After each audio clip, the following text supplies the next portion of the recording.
Hello, good morning, everyone. Welcome to another Wealth Coffee Chat. I hope you're all awesome and well. Good to see a few of you on this morning. Justin is there already. Good to see you, mate. Alex, Sunny Cans. Morning, Alison. Yeah, not in my normal office today. Out and about. Actually, down in my wife's office today. So if all of the audio is a little bit janky, then there you go. Morning, Brad. Morning, Adrian. Good to see you, mate. Good to have you on this morning, folks.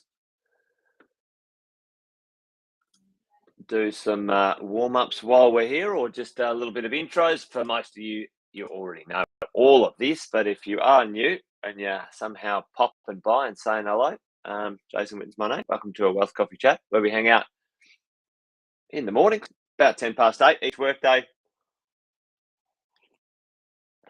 Have a coffee, talk about the world of property investing, and see if there's anything out there. There we go. That might be a bit better. See if there's anything out there we need to pay attention to, or ignore, really, at the end of the day, when it comes to property investing, because often the media love to carry on like a bunch of pork chops, and they like the idea of clickbait. They like the idea of getting your attention, even if it's not real, even if it's a half-truth or even a full-out lie or complete rubbish or malarkey. They don't mind getting you clicking on things and reading stuff that, let's say might not be that good for you. So this morning we might talk about a couple of these things. They are real, but are they really something to worry about as a property investor? So we're going to have a bit of a chat about that, which is interesting. So hey, good morning, Adrian, Tim. Hope you're well, mate. And Nerida, good morning. Good to see you, Nerida. Haven't seen you for a while. Anyway, on live or even in person. Hope life's doing well for you. So, folks, there are three things at the moment down in good old Melbourne, or Victoria, let's say, but in Melbourne specifically, that are a little bit, how's it going? A little bit interesting when it comes to the world of property investing. These things are concerning a few property investors, or some people are maybe making a little bit of noise about it. So what are they? Tell me in the chat. Do you guys know?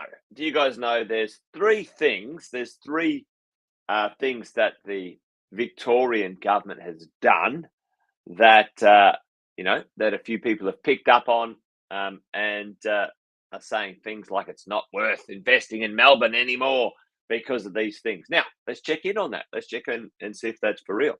Who knows what they are? Does anyone know what they are? Chuck them in the chat for me if you do. They're provided kindly by our number one menace. The number one menace, that's the number one menace who stomps around financially with very little understanding, often is a politician or multiple politicians. But who knows what they are? Does anyone know three things that the Victorian government has done when it's come to property? There's actually a few. Anyway, I'm going to put four in there, but three right now for us as property investors. All right, number one. So this is Melbourne right now. So land tax. They've increased the land tax amount, or reduced the threshold, or whatever the calculation might be. But on average, an investor will pay more land tax now in Melbourne than before. Okay, land tax, boom, exactly. Number two, does anyone know what it is? You're going to be charged if you leave a rental property vacant. Now, this is an interesting one. I might check in on this. You're going to be charged a 1% vacancy. How's that shit? Hey, they're going to wander around going, "Oh, that one's vacant. We need to charge this person." Hey, 1% vacancy. Now, I don't know about you folks, but like seriously, the cost of implementing this, to track all these people who've got a property vacant. How long is it vacant? What's the rules? Like this is crazy, stupid bullshit. Anyway, I think it's fool's gold, and to be honest, quite a grotty grab for a bunch of inept politicians. Well, one or two, anyway. That really, at the end of the day, has stuffed up and now wants to make you and I pay for it. What a fucking joke. Anyway, 1% vacancy. So if a property's left vacant, they're going to charge you 1% of the 1% of the value of the property. Okay, and the last but not least is that they're going to charge you'll have to put you'll have to give them. How's that shit? You have to give the government 7.5%. How just like complete and absolute highway fucking robbery, eh? Like it's just like, hang on. You know what? Yeah, we've just made up our mind now that if you short term let a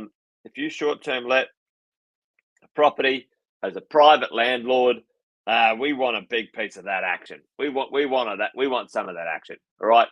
How dare you? How dare you make money? What a bunch of asswipes, hey? Okay, well, there you go. That's what's going on. Now, is it something that we have to like, oh, well, that's it. Fucking never investing in that shithole again, blah, blah, blah. Now, some people might react like that. And I did hear one or two property commentators saying that. I think that's a bit of an overreaction, to be quite honest.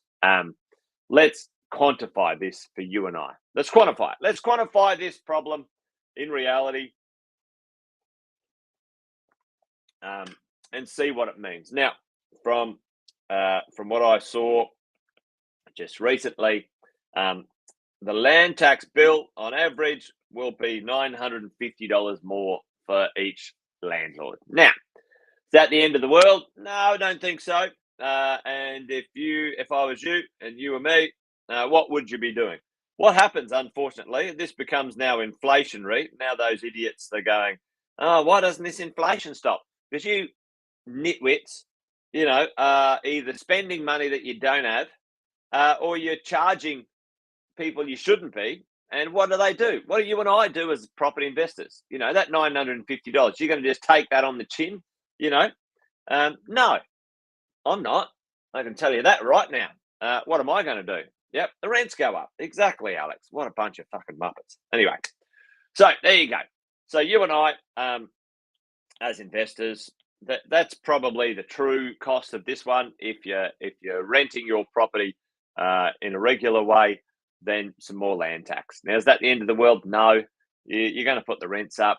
You're not going to put them down later on. There you go. All right. So for me, it's nothing to be concerned about.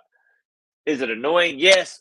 Is it a pain in the ass? Yes. The thing that we should have been concerned about is, the Greens stomping around like a bunch of spoilt little brats, saying, oh, let's pause the rents. What a fucking bunch of muppets they are too.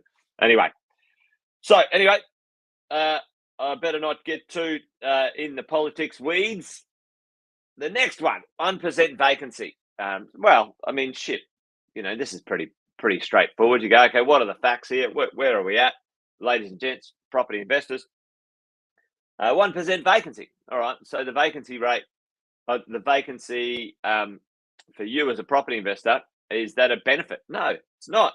So is it really going to affect us? We want our properties rented out the whole time. So that's really not going to affect us materially. Is this 1% vacancy rate going to affect us? No, not really.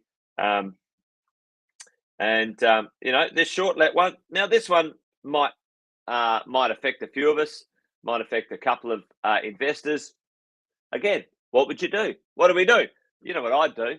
I'm going to put on the bill 7.5% fee that the government's charging me. So you have to pay it. Like, the end of the day, they're muppets. Anyway, So that's what's going on. There is another thing that happened, folks, down in Melbourne called the Windfall tax. Windfall, um, Windfall tax, and also that's the CGT thing, and also the vacant land tax. So that's where there's sort of this vacant, undeveloped thing. There's an extension on this when it comes to developers and land bankers. There's this kind of idea that uh, we'll put a tax on developers not developing land, and when they get a windfall, which is a redevelopment or a rezoning uplift, we want to double tax that again. Absolutely fucking, I don't know, just brain dead. How's that going to help the supply in Melbourne, right? Because here's the drill. There's some really positive things that are going to happen in Victoria and Melbourne. That they're shooting themselves in the foot. There's a short term grotty grab without any vision or strategy or tactics for the future. Absolute fucking muppets. Anyway, Adrian, there's a vacancy. There's a vacancy. They're proposing to say, okay, if your property is vacant and you should be renting it, we're going to charge you a vacancy fee of 1% of the value of the property. Fucking hell. Isn't that ludicrous? Hey? Isn't that ludicrous? I own something. I pay for it. It's all mine. And I can do what I fucking want with it. And now you want to charge me for not doing something, what? Anyway. What if it's a holiday home? Anyway, there you go. Again, Muppets. And again, how do they enforce that? How do they yeah, exactly, Adrian. How do they enforce that? How do they track it? I think it'll be a disaster, to be honest. Trying to enforce it. But anyway, there you go. So what's going on? Well, there's a lot going on because the population of Melbourne is going to increase pretty significantly, and they're going to need a lot of properties. I don't think with all of these initiatives that they're going to encourage developers to get cracking on this stuff. So it's going to be a little bit more interesting to see what happens there. The Victorian state itself attractive for overseas immigration or migration. So it's going up. The predicted population increase for Melbourne is bigger than Sydney. So Melbourne's on track to be the biggest city in Australia. What's that going to bring? Eventually, all of this madness will sort of sort itself out over the next 3 to 5 to 8 years. There you go. Melbourne's still a great place to invest. And what happens right now, folks, is all of this uncertainty keeps some prices, and Melbourne's still going up in value, but in comparison, there's a little bit of uncertainty. So it keeps the prices a little bit sharper, and for you and I as investors, in comparison, maybe Melbourne presents very good value in the short-term purchase, and its medium to long-term outlook is excellent, right? So, let's have a think about that. The rents are still going up. No shit, Dick Tracy. The rents this year up 17%, under 1% vacancy rate. Mind blowing, folks. Just check that out. Like, check out the big, the big 3 or 4 cities in Australia. Brisbane 0.4, Melbourne 0.8, 0.7. Like these are ludicrous numbers. Like insane. A 0.8 vacancy rate. And their trick is to kick the shit out of some, everyday Aussies to try and, make them sell their properties. And they're going to be purchased by an owner-occupier anyway. Like, here's what's going to happen, right? The investor gets out of town, right? There's not another investor lining up around the block to buy their properties, and so then it gets purchased by an owner-occupier. And what have they done, folks? What have they done? They've done the complete opposite to what they wanted to do. Hey, here's the drill. Let's stick one into the investors, and then then they'll put their property on the market and get it going. No, a couple of unfortunately unsophisticated, unorganised, unfinancial investors, quite a few, are selling their properties, first home buyers, snapping them up, and then there's less properties to rent in the market anyway. Ludicrous. Anyway, there you go. Stupid. There you go. You know my opinion on that one. That's what's going on. Is it still worth buying in Melbourne? The answer is yes. Bloody oath it is, folks. 100% it is. Now, short term, there might be some, rearrangement and some malarkey and whatever, but you're not a short term investor. And, the value is there. The value is there today for purchasing. It's there in the future for growth and value. So don't be worried too much about, these idiots carrying on like pork chops. Most of it has little to no effect, maybe $1,000 effect on us as property investors. And fortunately and unfortunately, both at the same time, that cost gets passed on to renters. I'm not going to wear it. You're not going to wear it. It'll take 12 months to pass on. Yeah. Hopefully, ding dong, the witch is dead. Old Dan's gone, and hopefully, life might become, rational again. Who knows? Who knows? Fingers crossed, eh? All right, there you go, folks. That's it from me. Wealth Coffee Chat done and dusted. Wealth Coffee Chat done and dusted. Yeah, it's interesting, Alison. We're seeing Melbourne a little suppressed in its growth because of these uncertainties compared to places like Brisbane and Sydney and Perth. Still getting growth. I think from a purchasing point of view, you're probably going to have a window maybe of the next 12, 18 months of maybe buying a little bit better, the same quality for a bit better money in Melbourne. But I don't think that'll last long, to be honest. It's not going to last long because Melbourne's a good town. Let's face it. I love going to Melbourne. So do a lot of people, and it's a good place to live. All right, folks, that's it. Done and dusted. Wealth Coffee Chat over and out. You guys be good. Join me again next week. You guys know the drill. We'll be at it again at 10 past ish, 8ish, something like that during the week. If you're up for it, come and hang out. Have an awesome weekend, folks. You guys be good. Stay well. Remember, this thing's a marathon, not a sprint. It takes time. Don't be distracted by media and politicians. Find out the facts and navigate your way through. That's the drill. All right, folks. Adios. Take care. Be good. Bye for now.